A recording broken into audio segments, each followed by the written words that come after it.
రైతు బంధు ఇంతకుముందు ఉన్న వాళ్ళు సరిగ్గా ఇయ్యలే,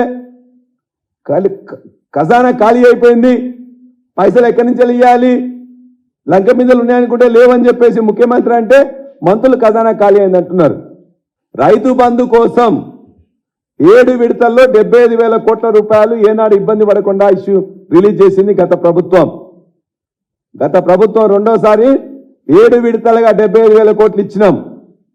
అది రైతులందరూ అనుభవంలో ఉన్నది, వాళ్ళ యొక్క అకౌంట్లోకి వచ్చింది, వాళ్ళందరూ కూడా అనుభవించారు.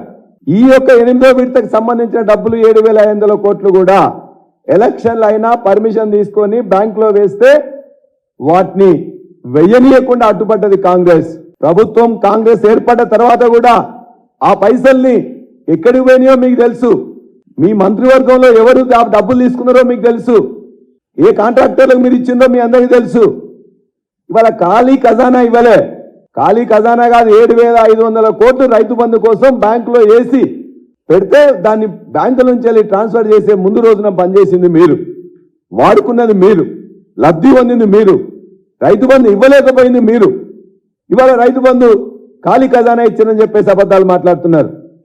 అంతేకాదు గత 3 నెలలుగా 100 రోజుల్లో 16,500 కోట్ల రూపాయలు అప్పు తెచ్చింది కదా, 7,500 కోట్ల రూపాయలు మేము పెట్టినాం కదా, 24,000 కోట్ల రూపాయలు ఎక్కడికి పోయినాయి? రైతు బంధు ఇవ్వడానికి మీకు ఎందుకు సాధించలేకపోయినారు? కాబట్టి వెంటనే రైతు బంధుని, రైతు భరోసా 15,000 రూపాయలు ఇస్తామన్నారు, అది పక్కన పెట్టని ముందుగా ఈ రైతు బంధుని ఇమ్మీడియట్ గా రిలీజ్ చేయాలని చెప్పేసి రైతుల పక్షాన మిమ్మల్ని మేము కోరుతున్నాం.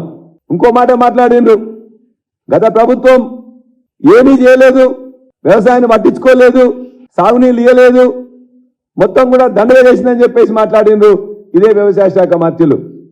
ఇగో వారున్న ఫోటోనే, వారు నష్టం జరిగినప్పుడు బోనకల్లు పోతే బోనకల్ నుంచి హెలికాప్టర్లో వారు ఎమ్మెల్యే కాదు, ఎమ్మెల్సీ కాదు, కానీ మంచి రైతు అని చెప్పేసి కేసీఆర్ గా వారిని ఎక్కించుకొని ఆ మొత్తం తీసుకుపోయి చేసిన దానికి ఇగో ఇది సాక్ష్యం.